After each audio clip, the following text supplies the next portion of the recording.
श्री गणेशाय नमः. श्री सरस्वती नमः. श्री गुरुभ्यो नमः. जय सद्गुरु कर्पूर गौरा अनन्य भक्तांच्या माहेरा चतुर्ननादी सुरवरा स्मरहरा अगम्य तू. ग्रंथकर्ते से या ठिकाणी सांगू लागलेले आहेत की महादेव अनन्य भक्ताचं निवारण करणारा भगवान परमात्मा आहे. सर्व देवामध्ये अत्यंत भोळा आहे. कपटानं जरी त्या देवाचं स्तवन केलं तरी लवकर प्रसन्न होणारा म्हणजे महादेव. आणि त्या महादेवाला ग्रंथाच्या प्रारंभी नमस्कार असो असं सांगतात. भक्त वत्सला भक्त पाळका नमन माझी गणनायका आदित्याने कंसतका देवी अंबिका नमस्कारू. आणि ग्रंथाच्या प्रारंभी महाराज कोणताही ग्रंथ कोणतंही कार्य सुरुवात करायचं असेल तर सर्वात प्रथम असणारा गणपती गजानन, त्या असणाऱ्या गणपतीला वंदन, महादेवाला वंदन, भगवान श्री विष्णूला वंदन, पुन्हा असणारा चंडिका देवी, त्या असणाऱ्या भगवतीला नमस्कार असं सांगतात. चतुष्टात्यय वाचाची या स्वामिनी जी राहिली मृतोकालक्षिणी ती ब्रह्मकुमारी लागुनी अंतकरणी दाहिजी. आणि अशा प्रकारे त्या ठिकाणी असणारी ब्रह्मदेव, त्या ब्रह्मदेवाला माझं वंदन. त्यांची असणारी मुलगी पत्नी असणारी त्या ठिकाणी सरस्वती, ती वाचेच्या देवतावर वाचेवरती बसणारी वाघ देवता आहे. ती असणारी विद्येचं माहेरघर आहे. त्या असणाऱ्या सरस्वतीला माझं वंदन असं म्हणतात. सकळ देवतासही सिंहासी पुन्हा नमस्कारून आज्ञेसी माझोनी या प्रेतकल्पासी प्रकृतासी आरंभितो. ग्रंथकर्ते या ठिकाणी सांगतायत महाराज, जर माझ्याकडून एखादी देवता राहिली असेल तर कोणतीच देवता आपल्यावरती रुष्ट होऊ नये. सर्व देवतेचा आशीर्वाद असावा याच्यासाठी परत सर्व देवतेला एकदा वंदन. आणि ही प्रेतकल्प आहे. माणूस ज्यावेळेस समृद्ध होतो त्यावेळेस त्याच्या पाठीमाग तो कुठं भ्रमण करतो. त्यानं त्याच्या आयुष्यामध्ये केल्यानंतर पुन्हा त्याला यमलोकामध्ये गेला, वैकुंठाला गेला, कैलासाला गेला, काय काय अवस्था प्राप्त होतात ही सर्व या ग्रंथामध्ये थोडक्यामध्ये वर्णन करतो. ऐका. नैमिषारण्ये सुत मुनी पुराण सांगे अनुदिनी तो कोणी की दिनी व्यासासनी बैसला. आणि एकदा नैमिष अरण्यामध्ये सूत महाराज ते असणाऱ्या मुनीला पुराण सांगत होते महाराज. ही गरुड पुराण म्हणजे 18 पुराणामधले एक पुराण आहे. आणि अशा प्रकारे त्या ठिकाणी पुराण सांगत असताना एक दिवस विद्येचा सागर असणारा महर्षी व्यास त्या ठिकाणी आले असं सांगतात. तया ते ऋषी शौनकादिक प्रश्न करीत झाले सम्यक यम सर्वाचा जो अंतक यातनानेक करीतसे. आणि व्यास महाराज तिथे गेले. कसं असतं, एखादा जर पंचक्रोशी मधील प्रसिद्ध महाराज असेल तर सगळे त्याच्याकडनं जमा होतात आणि त्या महाराजांना प्रश्न विचारतायत. तसंच सर्व ऋषींनी व्यास महाराजांना विचारलं, महाराज यम जो आहे तो जगाचा अंतक आहे. यमाची भीती सर्व जीवाला आहे. सगळ्यालाच यमाची भीती वाटते.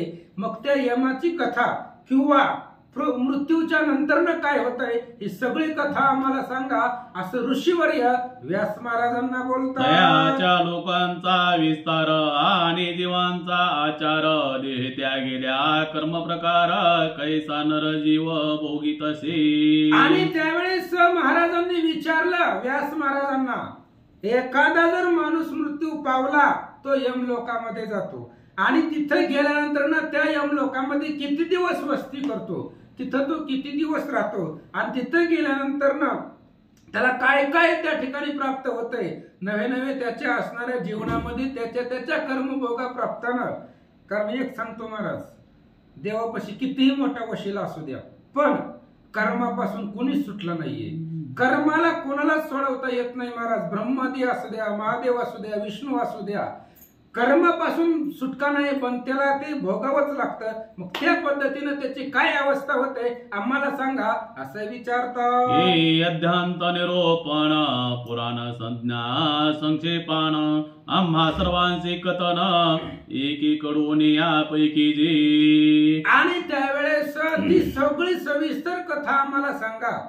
यमाची भीती सर्व त्रिभुवनाला असते, मग त्या यम लोकांमध्ये वर्तन कसं असतं, तिथं वागणूक कशी मिळते, काय आहे तिथली सगळी कथा आम्हाला सविस्तर सांगा, असं शुक शंकादिक व्यास महाराजांना बोलतात. आहे सारोशींचा प्रश्नार्थ ऐकून स्वतः हर्षयुक्त दृढ धर्मवृक्ष भगवंता तयासी नेमस्तवी तशी. आणि मग व्यास महाराज सर्व विद्यामध्ये पारंगण होतो. महाराज गुरु पराशर महाराजांचे ती सुपुत्र आहेत, बलवान असणारे त्या ठिकाणी व्यास महाराज सर्व विद्यामध्ये पारंगत होते. त्यांना माहिती होतं, भगवंताला नमस्कार केला, सांगायला सुरुवात केली. मने वृक्ष रूपे तो भगवान वेद तुझे स्कंदी दान पुराणे त्या शाखा गहना यज्ञ सदीक्षिण ती कुसुमी. आणि त्यावेळेस व्यास महाराजांनी भगवंताची स्तुती करायला सुरुवात केली. तू त्या ठिकाणी वेद रूपी झाड आहे, वेद तुझ्या मुखातून बाहेर पडलेले आणि ही 18 पुराण त्या वेदरूपी झाडाच्या फांद्या आहेत. पुन्हा यज्ञदिक सर्व असणारे कर्मे त्याची फळं आहेत असं सांगतात. ऐसा वारला जो वृक्ष तयाची फळाशी मोक्ष वृक्ष रूपी सर्व साक्ष जो प्रत्यक्ष सर्व गटी. आणि अशा प्रकारचा वृक्ष वाढलाय, भगवंतच एक वृक्ष आहे आणि वेद पुराण यज्ञदिक कर्म ही त्याच्या फांद्या, त्याच्या शाखा, त्याची फळे. मुख्य वृक्ष तू आहे आणि तू व्यापक आहे, सर्व घटी राम देहादेही एक, अशा पद्धतीनं सर्व जगतामध्ये तू व्यापक आहे असं व्यास महाराज भगवंताची स्तुती करतो. सर्वांचे करी कल्याण म्हणून नमस्कारीला भगवान मग म्हणे ऋषी लागून पुरी संपूर्ण गरुड जो तो का. आणि त्यावेळेस व्यास महाराजांनी सांगितलं, महाराज भगवंत सर्वांचंच कल्याण करतो, कारण जो जो जन्माला आहे मुंगीचे ही जाणे मानस, मुंगीच्या मनातलं भगवंताला कळतं. महाराज तुमच्या आमच्या मनातलं का कळणार नाही, सर्व साक्षी भगवंत आहे. आणि त्या भगवंताला नमस्कार करून महाराजांनी सांगायला सुरुवात केली, जगामध्ये सर्व पक्षामध्ये श्रेष्ठ गरुड महाराज होते, श्री विष्णूचे वाहन होते, सांगायला सुरुवात केली. ओ विष्णू प्रतिपुसता झाला तुझे प्रसादे गोविंदा मला अव्यक्ता गती या सर्व लोकाला अशी विश्वपाळा मज लागी. आणि तो गरुड बलवान आहे महाराज, गरुड सर्व पक्षामध्ये श्रेष्ठ आहे आणि तो विष्णूचं वाहन आहे. ते गरुड एवढा सामर्थ्यशाली होता, भगवान श्री विष्णूचं चक्र, महादेवाचं त्रिशूळ, ब्रह्मदेवाचं कमंडलू, वरुणाचे पाश सर्व त्या गरुडाने गिळून घेतले होते. कोणाच्या जीवावरती? फक्त भगवंताच्या नामाच्या भक्तीवरती. एवढा श्रेष्ठ गरुड. आणि त्या गरुडानं भगवान श्री विष्णूला विचारलं, एकदा सहज बसले होते, बसले बसले गरुडानं प्रश्न केला, म्हणले देवा एक प्रश्न पडलाय, म्हणले मला वाचा. सर्व लोकांच्या समस्त रचना मी विल्लू केल्या मधुसूदना परेकयम्य पुरीची रचना माझ्या नयना दिशीची. गरुडानं श्री विष्णूला विचारलं, म्हणले देवा आपण दोघं त्रिभुवनामध्ये फिरत असतो, मग त्रिभुवनामध्ये फिरत असताना स्वर्ग मृत्यू पाताळ या तिन्ही लोकांमध्ये फिरत असताना जात असताना मी सर्व लोकांच्या क्रिया पाहिल्या. प्रत्येक जण आपापल्या ठिकाणी जीवन जगत आहे, पण मेल्यानंतर यमाच्या ज्या यातना आहेत त्या मला दिसल्या नाही. त्या कशा असतात, ते काय तिथं वर्तन होतं, तिथं काय घडलं जातं हीच मला सांगा असं गरुड विष्णूला बोलू लागला. ते पीडिती पापी जन ते नाही माझी गमन याही तुझे तुम्हाला गुण प्रश्न प्रभू प्रश्न करीत असे. गरुडाने विचारलं देवाला, म्हणले देवा आपल्याकडे मनोवेग आहे, मला सगळीकडे जाता येतं, पण जिथं यम जो आहे त्या यमाच्या ठिकाणी पापी लोक जात आहेत आणि तिथं त्यांना पीडा केली किंवा तिथं जाण्यासाठी माझ्याकडे शक्ती नाहीये. मग तिथलं स्थान तुम्हाला माहिती आहे, तिथं काय घडतंय तुम्हाला माहित आहे. कारण यम जरी सर्वश्रेष्ठ असेल, यम जरी जगाचा काळ असेल, तरी त्या यमाला घाबरवण्याची ताकद तुमच्याकडे आहे. कारण जगा काळ खाय आम्ही माथा दिला पाय असे असणारे तुम्ही भगवंत सर्वश्रेष्ठ आहात. त्या यमाच्या ठिकाणी काय होतं आम्हाला सांगा. लोके भरत खंडे विख्यात लवण समुद्री जे विष्टित चतुर्वर्ण सायास युक्त जन्म मनुष्यात होतसी. आता मनुष्याचा जन्म होतो महाराज रजतम सत्व त्रिगुणाच्या बाबतीमध्ये होतो. कोणताही मनुष्य त्रिगुणाच्या आबाधित राहतो. त्यामुळे मग लवणादी सकळ समुद्र या पृथ्वीचं ब्रह्मांड आहे. या ब्रह्मांडामध्ये माणसाचा जन्म होतो. पृथ्वीवरती जन्म होतो. वाचा. त्याही योनी माझारी सुकृती पापी नर नारी मागे पुढे देहदारी कर्मदोरी धरुणी ती. आणि पृथ्वीवरती जन्म झाल्यानंतर ना कारण भगवंत सगळ्याच्याच हृदयामध्ये असतो महाराज. कारण जगामध्ये कुठलाच माणूस वाईट नाहीये. फक्त एकमेकाचे विचार पटत नाही म्हणून जमत नाही. नाहीतर एरवी सगळ्याच्याच हृदयामध्ये भगवंत आहे. आणि माणूस जो कर्म करतो त्या पद्धतीने त्याला ते भोगावं लागतं. मग 84 लाख योनी येत्या आणि तेवढ्या सगळ्या योनीमध्ये माणसाचा जन्म होतो. मग ज्या ज्या जन्माप्रमाणे कुणाकुणाला काय काय अवस्था प्राप्त होते आम्हाला सांगा. पाप पुण्य होता समान अप्रप्य मनुष्य देही जाण तो पाहुनिया ब्रह्मज्ञान नर अज्ञान न पावती. त्यावेळेस सांगितलं महाराज गरुडाला खूप ज्ञान होतं. तो विष्णूचा वाहन होता. विष्णूच्या संगतीमध्ये होता. त्यामुळे गरुडानं सांगायला सुरुवात केली देवा पाप आणि पुण्य ज्यावेळेस समान होतं. पाप पुण्य करुणी जन्मा येतो प्राणी नरदेहाय योनी हानी केली. अशा पद्धतीनं पाप आणि पुण्य करून माणूस जन्माला येतो. मनुष्याच्या जन्माला येतो. आणि मनुष्याच्या जन्माला आल्यानंतर माणसाला भगवंत कळत नाही म्हणून परत नरकाला जातो असं सांगतात. अथवा तुझी नैष्टिक भक्ती मूढ जनन करीती आयुष्य सरता देहाती लोक तया प्रती कोणता. आणि गरुडाने विचारलं देवा जे तुझी भक्ती करत नाहीये अशा प्रकारे मनुष्याचा जन्म महाराज एवढ्या प्रयत्नानंतर प्राप्त होतो. आणि एकदा मनुष्याचा जन्म मिळाल्यानंतर परत मिळत नसतो. मग त्या मनुष्य जन्माचं सार्थक करण्यासाठी तुझी भक्ती करावी लागते. विष्णुविन जप व्यर्थ त्याचे ज्ञान. विष्णूचाच जप श्रेष्ठ आहे आणि त्याच्यामुळे तुझ्या नावानं त्यांचा उद्धार होतो. पण जी लोक तुझं भजन करत नाहीत आणि त्या लोकांची अवस्था यम लोकांमध्ये गेल्यानंतर कशी होते आम्हाला सांगा.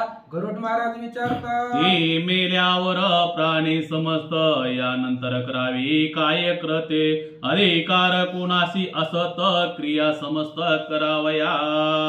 माणूस मेल्यानंतर कोणतं कार्य करावं लागतं म्हणजे माणूस ज्या वेळेस मृत होतो तिथून 13 दिवसाच्या कालावधीच्या आतमध्ये त्याचा असणारा जीव त्याला मोक्ष भेटत नाही. तोपर्यंत 13व्याचा निवद दाखवल्यानंतर त्याचा उद्धार होतो. उद्धार झाल्यानंतर त्याच्या कर्मप्राप्तीनुसार त्याला पुढचा जन्म निश्चित ठरलेला असतो. तो कोणत्या जन्माला जाणार त्याच्या आधी त्याला मोक्ष भेटत नाही. मग तो मेल्यानंतर घरच्यांनी काय काय क्रिया कराव्यात हे आम्हाला सांगा. आणि देश काल दरवेश साहित्य कैशी तयाची नित्य कृती महारोगी झाल्या मृत स्वदेशस्त परदेशी जी का. आणि मग ते कुठल्याही ठिकाणचा असू द्यामध्ये ब्रह्मांडामध्ये त्याचा वास आहे. एखादा महारोगी असतो महाराज त्याला जन्मल्यापासून रोग झालेला आहे. तो जर मेला तर त्याच्या घरच्यांनी काय कृत्य करावं कसं त्या ठिकाणी वर्तन करावं. मग तो देशात असो किंवा विदेशातील असो ही सगळी कथा सांगा. गरुडजी विचारतात. मरण जी पावली जन त्यांच्या मृती दिवसापासून वर्षापर्यंत कर्म संपूर्ण अनुक्रमानं सांगिजी. गरुडाने विचारलं भगवंता माणूस मृत झाला. मृत झालेल्या दिवसापासून त्याचं वर्षश्राद्ध येईपर्यंत किंवा 1 वर्षापर्यंत त्याच्या पाठीमागं काय काय क्रिया कराव्यात किंवा मृत व्यक्तीच्या घरच्यांनी कसं वागावं किंवा कसं वर्तन करावं काय काय विधी करावेत सगळं सांगा असं गरुड देवाला विचारू लागला. हे राम नाता कृपास्त माझी या माता हे उनिया इति देता प्रेता कैसी तत्वता स्वर्गी पावतशी. आणि त्याच्यानंतर माणूस यम लोकाला गेल्यावरती यम लोकांमध्ये त्याला चिरकाळ स्थान नसतं. तो विष्णू पदाला जातो कैलास पदाला जातो ब्रह्म पदाला जातो. पण कधी त्यानं केलेल्या कृत्याचं फळ संपेपर्यंत तो यम लोकांमध्ये राहतो. पुढे त्या ठिकाणी तो कोणत्या लोकाला जातो कसा जातो पुढे त्याचं ते ठिकाणी जन्म कसा होतो सगळं सांगा. ते माधव निरोपण मज की जी सकला आपण ऐसे तीर्थ प्रश्न भगवाना ऐकून जनार्दन बोलिला. गरुडाचं सगळं देवानं ऐकून घेतलं महाराज. आणि ही जी प्रश्न विचारलाय त्याचं उत्तर फक्त विष्णूलाच येत होतं.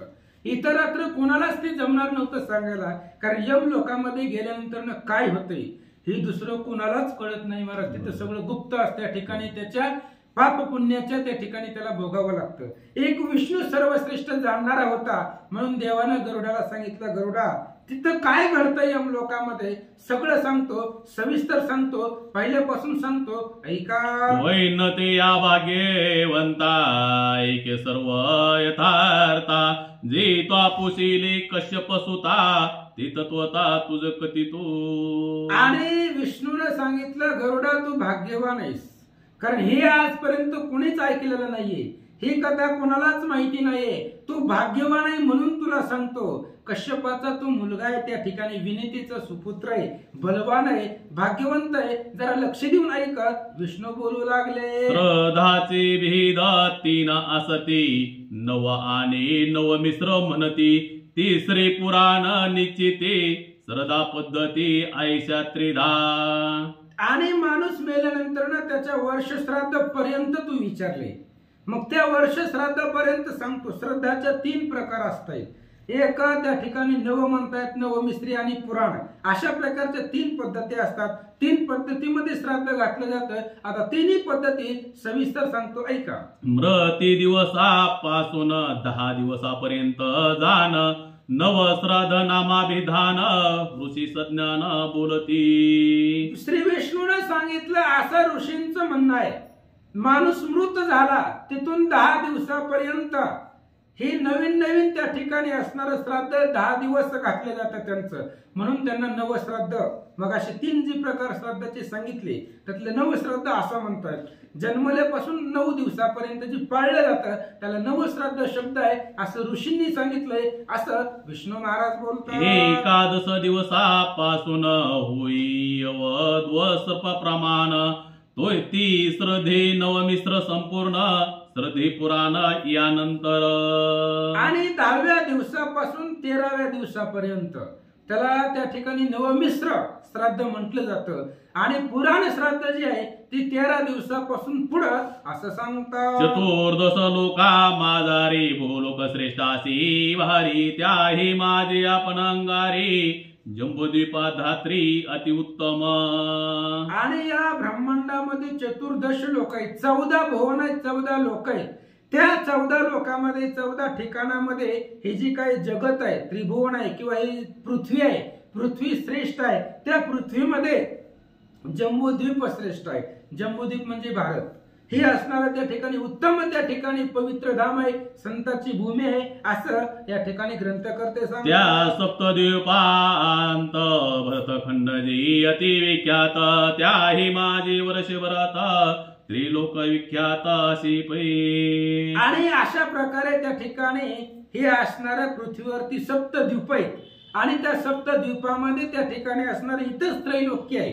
स्वर्ग पाताळ मृत्यू त्रिलोकी इथंच एकवटलेलं आहे असं सांगतात. त्यात जी भागीरथी तीर सर्व दोषाशी जळणार या तोल्याने लोक समग्र न होते खगेंद्रा कल्पांती. आणि इथं या ठिकाणी भागीरथी जी नदी आहे, तीर्थ आहे, एकदम पवित्र आहे. आणि या तीर्थामध्ये एकदा स्नान केलं की त्या माणसाचा उद्धार होतो. तो कधीच त्या ठिकाणी अकल्पाला जात नाहीये, त्याचा त्या ठिकाणी नाश होत नाहीये. एवढं पवित्र स्थान या पृथ्वीवरती आहे असं सांगतात. भागीरथी मत्स्य स्वरूप ब्रह्मांड ही जाणती अल्प ती सर्व जाणावा जल्प शास्त्रारोप पैजाशी. शास्त्राचा असा आरोप आहे, शास्त्रामध्ये असं सांगितलंय की ती भागीरथी आहे ती एकदम श्रेष्ठ आहे. कारण भागीरथीला डायरेक्ट त्या ठिकाणी स्वर्गावरून ओढून आणलेलं आहे. भगीरथ राजानं आणलेलं आहे भागीरथी. आणि अशा प्रकारची ती त्या ठिकाणी पवित्र नदी आहे, मत्स्य स्वरूप आहे, ब्रह्मांडामध्ये श्रेष्ठ आहे असं सांगतात. जे शास्त्राप्रमाणे आचरण करीती ते मेल्या अथवा जिवंत असती परित्याशी या दुर्गती न घडी निश्चिती कधीही. अशा माणसाला दुर्गती कधीच घडत नाही महाराज. कशाला? जो शास्त्रानं सांगितलेल्या पद्धतीने वर्णन करतो. मग तो मेलेला असू किंवा जिवंत असू, मेल्यावर सुद्धा त्याची दुर्गती होत नाही आणि जिवंतपणे सुद्धा त्याचं त्या ठिकाणी वाटोळ होत नाही. कोण? जो शस्त्रानं वागतोय, शास्त्राने सांगितल्या पद्धतीने वर्तन करतोय, त्याचं कल्याण होतं. विष्णू महाराज सांगतात, जे टाकुनी शास्त्रा मार्गाते वर्तताती कामचाराते ते धरून या पाप मार्गाते दुर्गती ती पावती. आणि जे शास्त्राला सोडून जात आहे, नका जाऊ आड राणे ऐसी गरजती पुराणे, म्हणून पुराणाने सांगितले की येड्या वाकड्या रस्त्याने जाऊ नका, सरळ रस्ता दिलाय तुम्हाला संतांनी, त्या संताच्या पाठीमागे जावा. मार्ग दावून गेले आधी त्या मार्गाने चला. जर तुम्ही संताच्या सांगितलेल्या मार्गावरून गेलाव तर मग त्याचं कधीच त्या ठिकाणी अकल्याण होत नाहीये. त्याचं त्या ठिकाणी ब्रह्मा विष्णू लोकापर्यंत स्थान पोचतं. अशा प्रकारे विष्णू भगवंत सांगू लागले, जरी उपजला पश्चाताप तरी ब्राह्मणांचा प्रार्थनेया अमोप प्रायचिती होती या निष्पाप बिलकिष्टनिया त्यागुनी. आणि जरी एखादा आडमार्गाने वागायला लागला किंवा शास्त्राच्या विरुद्ध करायला लागला आणि एखाद्या कृत्य जर त्याच्याकडून घडलं आणि त्याला नंतरनं जर पश्चाताप झाला, आपल्याकडून वाईट घडले, तर त्यानं एखाद्या ब्राह्मणाला पाहावं, त्या ब्राह्मणाकडून आपण केलेल्या कृत्याचं प्रायश्चित घ्यावं आणि असं जर त्यानं केलं तरीही त्याचं कल्याण होतं, विष्णू लोकाला जातो, असं महाराज विष्णू गरुडाला सांगतात. आणि जी पापाचारती दयासी नसी ज्ञान भक्ती प्रायचित नाचरता मरती नरक भोगिती ती दारुण. आणि ती लोक भयंकर नरकामध्ये जात आहेत महाराज. आणि नरकामधली वागणूक खूप वाईट आहे बरं. पुढे येणार आहे कथा, सगळं सांगणार आहे तुम्हाला. एवढी दुर्गंधी आहे त्या नरकामध्ये.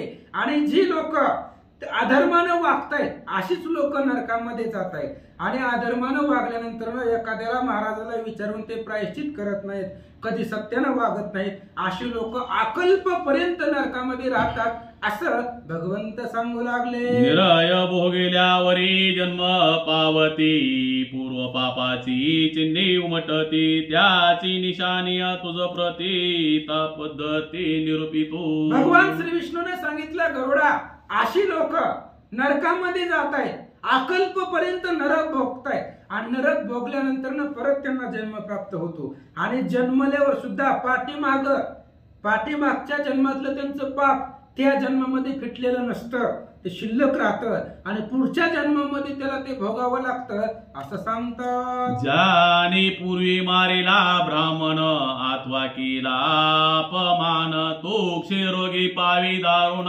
सुरापान करी जो व्यक्तीने त्या ठिकाणी ब्राह्मणाला मारलेला आहे आणि जो अपमान करतो, कारण कसं असतं महाराज, मी मगाशी बोलून गेलो, सगळ्यांच्या हृदयामध्ये भगवंत आहे, अंतःकरण साक्षी आहे आणि एकमेकाला वाईट बोलणं सगळ्यात मोठं पाप आहे. त्याच्यामुळे एखाद्याच्या हृदयाला लागल किंवा त्याचा अपमान होईल असं आपल्याकडून वर्तन घडलं नाही पाहिजे. आणि असं जर कोणाकडून घडलं तर त्याला क्षयरोग होतो. चंद्राला झालाय बघा क्षयरोग, आणि तो क्षयरोग म्हणजे त्या रोगाचा अंतच नाहीये. किती बी डॉक्टरला दाखवा, किती बी औषधं करा, त्या क्षयरोगाला इलाज नाहीये. अशा प्रकारचा भोग त्याला भोगावा लागतो. कुणाला? जो ब्राह्मणाला मारतो, जो दुसऱ्याचा अपमान करतो, अशा पद्धतीच्या जीवाची ही अवस्था होते, असं या ठिकाणी बोलतात. तयाची दंत कृष्ण होती सोनी चोरिता नखी कुजती जो भोगी गुरु पत्नी प्रती दुष्ट मार्गाती त्या प्राप्त. आणि त्याचं असणारे दात काळे होत आहेत. दात कसे असतात? पांढरे असतात, शुभ्र असतात. मग त्याचे दात त्या ठिकाणी काळे होतात. पुन्हा ज्यानं सोनं चोरलंय दुसऱ्याचं, त्याचं नख जे आहे ना, ती नख कुजून जात आहेत. पुढे सांगितलं त्या ठिकाणी असणाऱ्या गुरुपत्नीचं जे भोग घेत आहेत त्यांना दुर्गती त्या ठिकाणी प्राप्त होते.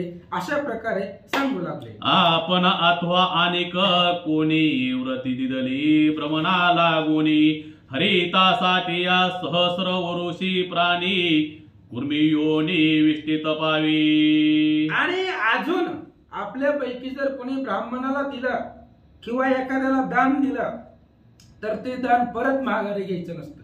एकदा दिलं की दिलं, परत त्याचा आणि आपला विषय संपला. जर परत रिटर्न माघारी घेतलं तर मग ते विष्ठेमध्ये अकल्पपर्यंत तिथं नरक लोकांमध्ये त्यांचा वास राहतो, असं सांगतात. कोणी भ्रमणाला गुणी देईन ऐशी आय कोणी जो न देई नर आज्ञान उभी पाक स्थान तया प्रती. कुंभीपाक महाराज तिथं कसं असतंय, कुंभीपाक म्हणजे तिथं उकळलेलं तेल असतंय कुठं, नरकामध्ये, आणि त्या जीवाला त्याच्यामध्ये टाकतायत. कुणाला? त्यानं सांगितलं एखाद्या ब्राह्मणाला, महाराज तुम्हाला एवढी एवढी दक्षिणा देतो. आपण म्हणलो, आणि जर त्याला नाही दिलं, त्याला फक्त चाळवलं, हे चाळवणं सुद्धा खूप कठीण आहे महाराज. जगाचा त्या ठिकाणी त्रिभुवनाचा समुद्र वलंकित राज्य होतं हरिश्चंद्राकडं. त्याची अशी त्यांनी अवस्था त्यांनी केली. फक्त देतो म्हणला होता कधी स्वप्नामध्ये, तरी सुद्धा त्याच्या पाठीमागं भोग लागले.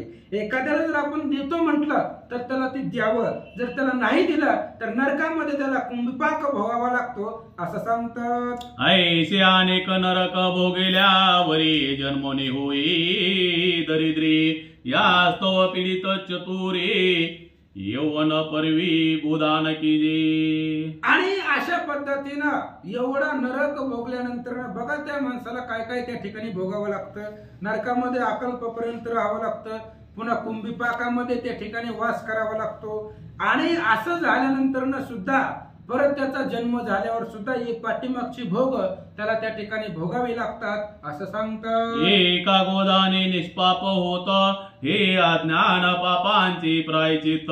बुद्धिपूर्वकांशी यास मृत्यू त्याक्त प्रायचित करावे. आणि गायदान त्या ठिकाणी सर्वश्रेष्ठ दान सांगितलंय. गोदान, गोदान सर्वश्रेष्ठ आहे, कारण गायीला आपण माय म्हणतो, आणि गायी त्या ठिकाणी आपल्याला पूजनीय आहे भारतामध्ये. त्यामुळे गोदान जर दिले तर सर्व पापाचं प्रायचित होतं. आपल्याला ते नाही शक्य झालं तर पुढे काय करायचं वाचा. एक पंथी पुण्य करावे, पुण्य करत्यासी सेवित जावे. क्षणभंगुर देहे स्वभावी परिधानावा लभस्ते हा. आणि जो जीवन जगतोय त्या जीवन जगणाऱ्यानं असं लक्षात घ्यावा, कारण जीवनाची गॅरंटी नाही महाराज. आपण घराबाहेर निघतो, संध्याकाळी घरी जातोय का नाही हे आपल्याला माहिती नसतं, कारण देहावरती भरोसा ठेवायचा नाहीये. कधी काय होईल, कधी मरण कोणाला काही सांगून येत नाही, काहीच सांगता येत नाही. ही क्षणभंगुर आहे, संपणार आहे. आणि जो कोणी पुण्यवान असेल, आता आपल्याला पुण्य करता येत नाही, पण एखादा जर पुण्य करत असेल त्याच्या संगतीमध्ये जरी आपण राहिलो तरी आपला उद्धार होतो असं सांगतात. ऐसा प्राप्त होणे आधी जे न सेविते साधू समूह. सर्वाधिक तापडे देह ठेवून परग्रहा जातासी. आणि अशा पद्धतीने त्या ठिकाणी अशा प्रकारचा जन्म त्याला झाला. तो जन्म झाल्यानंतर जन्माला आल्यानंतर त्यानं ठरवायचंच जन्माला बरोबर की ह्या देहाची गॅरंटी नाही, कोण दिवस येईल काहीसा नाही देहाचा भरवसा, त्याची गॅरंटी नाहीये. त्याच्यामुळे राहिलेलं जे काय आपलं आयुष्य आहे साधू संतांमध्ये घालवावं असं सांगतात. ऐसे जाणून या खगपती धर्मार्थ लाभावी संपत्ती. ग्रहामध्ये धनयाची अवस्थे सुहृदय सांगाती स्मशानी. आणि त्यावेळेस सांगितलं की बाबा गरुडा, अशा प्रकारे माणसाचा जन्म झाल्यानंतर जी काही आपल्याकडे संपत्ती आहे, आपल्याकडे पैसा आहे, त्या पैशाचा आपल्याला मिळालेल्या पैशाचा उपयोग चांगल्या कामासाठी व्हावा. त्या ठिकाणी धर्मासाठी, काही त्या ठिकाणी धर्मासाठी आपला सगळं पैसा त्या ठिकाणी वेचावा लागतो. अशा पद्धतीने काही काही करावं लागेल. गरुड महाराजाला भगवंत बोलतात. शरीर ती अग्नी जाळीत पाप पुण्य सवीत. पापी नर असल्या लिप्त निरय प्राप्त जाणे. ऐका महाराज, माणूस मेल्यावर आपण जाळतो, घरामध्ये त्याला ठेवत नाही. जाळल्यानंतर शरीर संपत, पण त्या असणाऱ्या अग्नी बरोबर त्या जीवाबरोबर पाप पुण्य संग येतं. जाळण्यानं फक्त शरीर संपत, पण त्याचं केलेलं पाप पुण्य संपत नाही, ते त्याच्याबरोबर संग जातं. आणि संग गेल्यानंतर काय काय होतं ऐका. पुण्य असल्या बरोबरी तो प्राणी चढी स्वर्ग पायरी. मृत्यू दिवसापासून या नरी सरपरी युक्ती विधी जोका. आणि मग जो माणूस पुण्यवान आहे, ज्या जीवानं आपल्या आयुष्यामध्ये पुण्य केले, पुण्याचा साठा जर त्याच्यापाशी असेल तर तो मेल्यानंतर स्वर्गाला जातो महाराज, डायरेक्ट निघून जातो. इकडे नरकाची वाटच त्याच्याकडे नाहीये, विष्णू पदाला तो प्राप्त होतो असं सांगतात. तो विधी करावा आवश्यक असल्याही मनुष्य रंक. ग्रहस्थाने क्रिया त्यागक व्रत त्याग ब्रह्मचारी. आणि मग माणूस जन्माला आल्यानंतर तो माणूस मेल्यापासून मृत झाल्यापासून 13 दिवसापर्यंत वर्ष श्राद्धापर्यंत जरी नाही आपल्याला पाळणं झालं, गरिबी असेल, रंक असेल, दीन असेल, तर कमीत कमी मेल्यापासून 13 दिवस एवढ्या दिवसापर्यंत सांगितलेले विधान त्यांनी पाळावेच लागतात. मग तो कोणीही असू द्या, श्रीमंत असू द्या, करोडपती असू द्या, गरीब असू द्या, दीन असू द्या, रंक असू द्या, कमीत कमी 13व्या दिवसापर्यंत त्यांना ही सगळी विधी करावीच लागते. नाही केली तर त्या जीवाला मोक्ष भेटत नाहीये असं सांगतात. तपस्वी सोनिया ग्राम सेवित संन्यासी इंद्रिय न रक्षित हे चारे आश्रम नव्हेत विटंबना निमित्त परिकर्ते. आणि संन्यासी मला 4 धर्म त्या ठिकाणी सांगितलेले आहेत. संन्यासी असून सुद्धा त्या ठिकाणी असणारा गृहस्थ आश्रमाचा स्वीकार करायचा, पुन्हा ब्रह्मचारी असून सुद्धा पद स्वीकारला असून गृहस्थ आश्रमामध्ये जायचं, असं जर विचित्र वागणूक केली तर काय होतं वाचा. सर्व धर्म हे ऐसे पुरुष दूर त्या जावी तू क्यात संसार विषया असक्त मानसा असोने विशेष ब्रह्मज्ञान बोलती. आणि मग सर त्या ठिकाणी असणारे तो जीवन जगत असताना संसारामध्ये राहतो, कारण संसारामध्ये सगळेच राहतात महाराज. जो जन्माला आहे त्याच्या पाठीमागे संसार लागलाय. आता संसार म्हणजे कोणतं, थोडं अध्यात्म दृष्टीने सांगतो महाराज. आपण जे करतो त्याला संसार म्हणत नाही, तो प्रपंच असतो.